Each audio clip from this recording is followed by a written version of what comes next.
High বন্ধুরা, কেমন আছো? শুভ সকাল সবাইকে। এখন বাজে সকাল 8টা। আমরা এখন রুমে ঢুকে পড়েছি, আর রুমটা তোমাদেরকে একটু হোম ট্যুর দিয়ে দিচ্ছি। দেখো, এই যে বেড, টিভি আছে একটা, এই যে আর বালিশগুলো একদম যাচ্ছে তাই অবস্থা, মানে ওয়ারগুলোর আর কি। যাই হোক, বিছানার এনেছি, বেড কভার এনেছি, চেঞ্জ করে দেবো। ওখানে ওই যে তাক আছে, ওখানে রেখে দিয়েছি ওইগুলো, যেগুলো আমরা নিয়ে এসেছিলাম বাড়ি থেকে। আর এখানে এই যে আমাদের ট্রলি ব্যাগ আছে, আর চেয়ার দিয়েছে। চেয়ারগুলো একদম রংচটা। যাই হোক, হ্যাঙ্গার আছে ওখানে। আর চেয়ারেতে সব জামাকাপড়গুলো পাট করে রেখেছি, যেগুলো আমরা পরে এসেছিলাম। আর একটা এই যে বাথরুম আছে, বাথরুমটা দেখাচ্ছি না, ভেতরে মোটামুটি ভালো।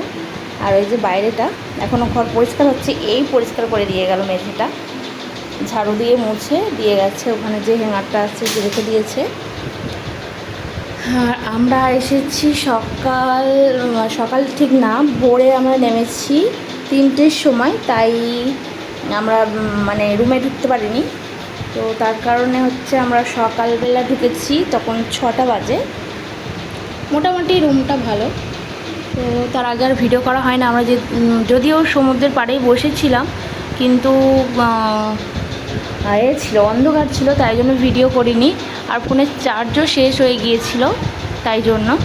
তো ভাবলাম একদম সকালবেলা, একদম যখন এতে রুমে যাব তখনই আমি ভিডিও করে তোমাদেরকে দেখাবো। এই যে একটা আয়না দিয়েছে, অনেক পুরানো, দেখো। ঘরটাও অনেক দিনেরই মনে হচ্ছে, ওখানে দেওয়ালটা একটু কেমন হয়ে গেছে। যাই হোক, মোটামুটি ভালোই আছে। চলো এবার মানে খাওয়া দাওয়া করে আর সমুদ্রে যাব। তো কেমন লাগলো রুমটা একটু বলো, ঠিক আছে? বাইরে আছে ওরা সব, ওই পাশে আছে, বোন আছে, দিদি আছে। তো চলো, কেমন লাগলো অবশ্যই জানিও। টাটা।